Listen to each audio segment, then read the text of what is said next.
Magandang araw sa ating lahat. Ito may gagawin tayo isang napakasimpleng repair nitong electric fryer.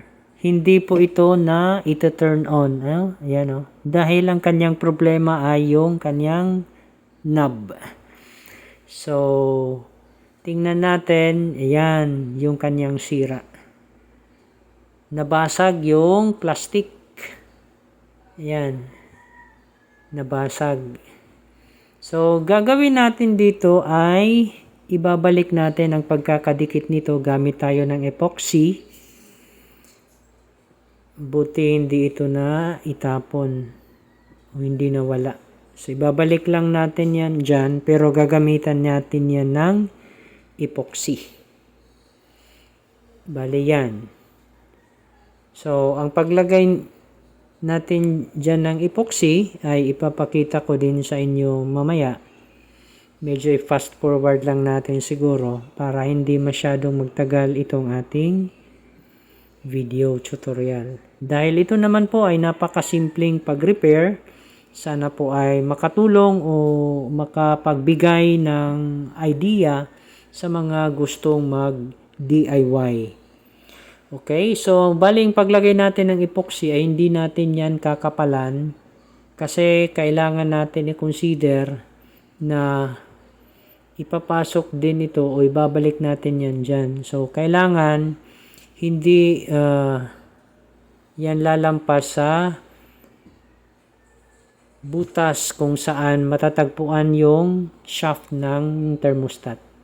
So, bali yung pag-epoxy ay dapat ay nasa loob pa rin yan kung sakaling ibabalik na ang knob na ito. So, dito ipapakita ko sa inyo paano ba yung pag-epoxy ng nabasag na control knob nitong electric fryer. Fast forward natin para hindi na masyadong magtagal itong ating video.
Ayan, pagkalipas ng isang buong araw, ito na po yung ating ginawa. Natuyo na po yung epoxy at nilagyan din natin yan ng wire na kapalibot po yan para mas lalong tumibay yung ating ginawa at hindi masira kaagad. So, ibabalik na natin to. So, yung marker na yan, ibig sabihin yan dapat ay nakatapat dyan sa 0. So, ibalik natin. Teka, parang masikip na. Yan. Parang bago So, yan.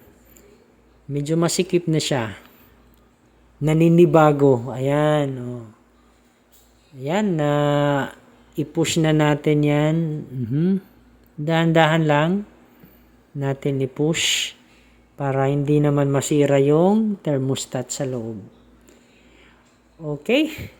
Naibalik na natin. Naitapat na natin sa 0. Naibalik na natin yung knob. At i-testing natin muna. Ayan.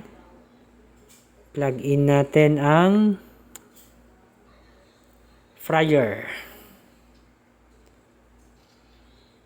Teka, hanapin ko lang yung extension wire.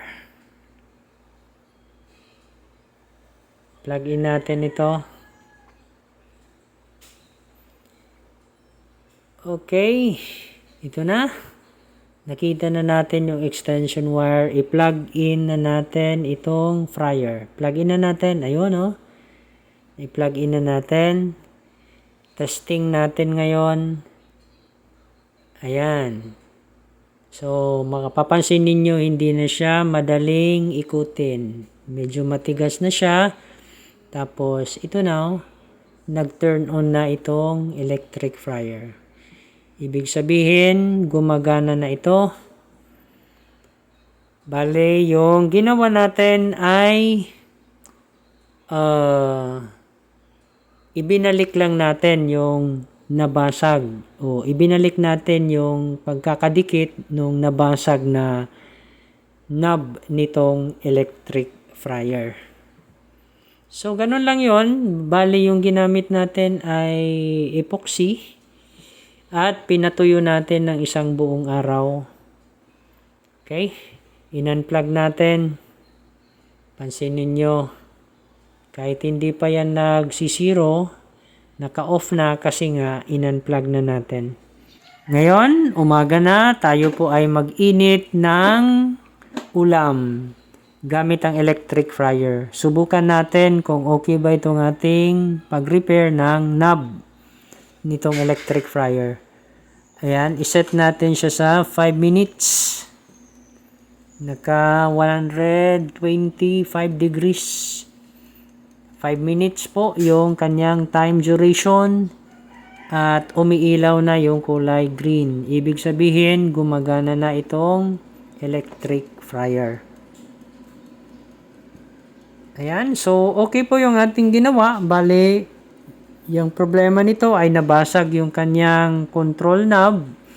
Pero naayos natin sa pamamagitan ng pag-epoxy at na ibalik natin yung pagkakadikit ng nabasag na knob. Hanggang dito na lang itong aking video tutorial at kung nagustuhan nyo naman itong video, paki-like, share, and subscribe.